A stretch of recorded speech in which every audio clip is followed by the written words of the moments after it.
Ketika beberapa hari lalu rapat dengan sebuah perusahaan dari Switzerland via Zoom, kepala saya seperti dapat vitamin. Seperti tubuh kedapatan makanan lezat buat dikunyah dan ditelan. Bener deh, banyak makanan yang enak di lidah, namun begitu ditelan menjadi sumber penyakit. Ada sebaliknya, makanan biasa saja, bahkan gak enak di lidah, tetapi menyehatkan. Dan jarang makanan enak, lezat, murah, menyehatkan. Bagi saya, penggemar sushi, makanan itu masuk kategori enak, murah, menyehatkan. Jadi, mendapatkan informasi dari rapat panjang via Zoom dari perusahaan Swiss tersebut, maka saya seakan-akan mendapatkan makan sushi. Makanan favorit saya, salmon sushi dengan kecap sedikit dan banyak wasabi. Teleconference dari 3 lokasi, yaitu Swiss, Singapura, dan Indonesia. Saya dapatkan informasi ternyata perusahaan tersebut masuk Singapura baru dengan membangun banyak mini proses refining metal, pemurnian metal. Perusahaan asal Switzerland ini secara agresif membeli dore dan ingot dari penambang besar atau private major player di Indonesia, termasuk juga dari penambang tanpa izin dalam tanda petik, dengan struktur tertentu yang kemudian di-refine di Singapura. Mereka saat ini sedang meningkatkan stok PGM mereka atau precious group metal mereka. Mereka juga ternyata membangun di Dubai seperti di Singapura ini dengan bahan baku dari Afrika. Menarik, asli menarik strategi yang mereka lakukan.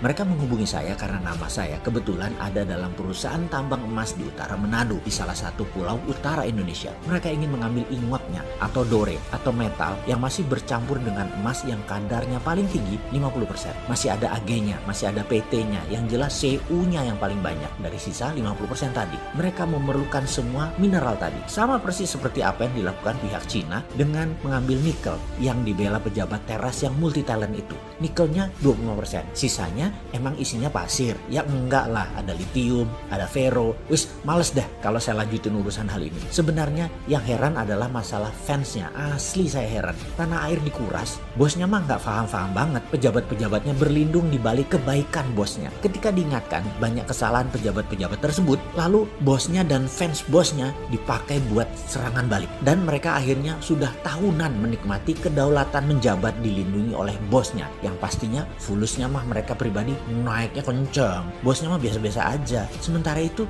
bosnya yang jujur, baik, sederhana, tapi tidak paham bisnis oligarki, dia menjalankan tugas hariannya seperti biasa saja. Jadi apa yang dikuras? Yaitu yang sisanya yang 75% di luar nikel. Kembali ke perusahaan Swiss tadi. Sama seperti kayak Tiongkok. Ambil ingot, ambil dore, tetapi yang dibayar hanya gold contentnya. Yang didiskon lagi karena belum disertifikasi alasannya. Juga belum di-refine atau dimurnikan. Semuanya bisnis itu sudah jalan tahunan. Hanya baru setahun ini mereka punya refiningnya sendiri di Singapura. Seperti biasa, begitu saya dapat peluang bicara, saya banyak tanya kepada mereka. Mau apa dengan PGM dan metal-metal lainnya yang mereka beliin ini? Apakah mau jadi juragan jual beli hard commodity? Mereka tertawa. Jah, dalam hati saya, gue diketawain. Yang singkatnya mereka menjawab, "Don't be so naive brother, you must know what is our intention." Mereka mengatakan saya jangan naif-naif, pasti mereka tahu niat mereka mengumpulkan mineral tadi. Kepala saya langsung teringat 200 tahun yang lalu ketika Swiss mengumpulkan banyak metal di dunia. Di mana Swiss adalah satu-satunya negara yang memiliki Swiss Metal Bank. Bank metal yang menyimpan benda-benda berharga. Semua ini menjadi dasar underlying terbitnya Swiss franc, mata uang Swiss. Jadi kali ini mereka mengumpulkan kembali, apakah dengan tujuan yang sama? Membuat Swiss jadi safe haven currency. Banyak ngelamun saya dalam diskusi kemarin. Setiap beberapa kalimat dari mereka saya langsung punya theater of mind,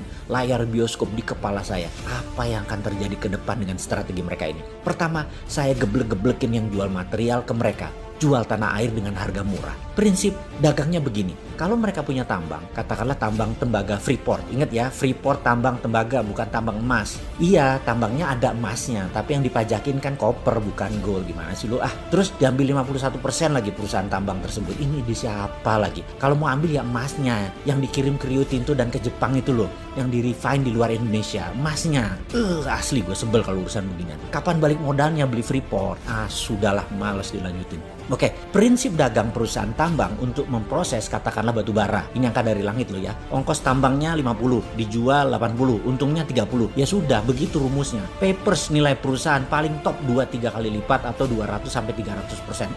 Itu pun sudah overvalue. Tapi perusahaan teknologi nilainya bisa 100 kali aset atau kapitalisasinya bisa beratus kali karena kemampuan melipat nilai papersnya tadi. Juga perusahaan metal berharga ini. Semacam VOC lah, nilai papersnya bisa berkali lipat. Jadi perusahaan Swiss tadi ambil metal untuk dijadikan jaminan jaminan underlying surat berharga seperti bond misalnya. Misalnya bond tadi diambil Swiss untuk cetak uang, maka kertas saja yang dipindah tangankan, metal masih di tangan perusahaan Swiss tadi, katakan 10 billion dolar buat jaminan Swiss franc. Swiss membayar pinjaman tadi juga pakai bunga atau membeli dengan DP yang murah. Persis seperti pinjamnya IMF deh. Lalu misalnya negara lain, Singapura pinjam surat berharga tadi buat underlying terbitnya uang baru Singapura dolar. Kertas berharga itu pindah tangan. Tidak perlu 100% dibayar oleh Singapura, cukup 20-30% saja dari nilai. Tapi Singapura bisa cetak 100%, memanfaatkan 70% sisanya tadi. Kan ada jaminan, nggak inflasi. Ya enggak lah.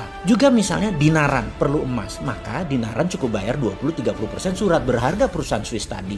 Ya emasnya perusahaan Swiss ini, dan ketika diminta fisik, ya dia berikan emasnya nantinya. Tentunya harus bayar full. Tetapi selama rupiah Anda dipegang di rekening Anda di dinaran, ya emasnya dipegang perusahaan Swiss tadi. Ini asli pinter. Saya kok jadi terinspirasi ya. Kok negara kita pejabatnya nggak sepinter negara Swiss yang nggak punya laut, nggak punya sumber daya alam, bisa menjadi safe haven lagi. Oh iya, perusahaan Swiss tadi namanya Metalor.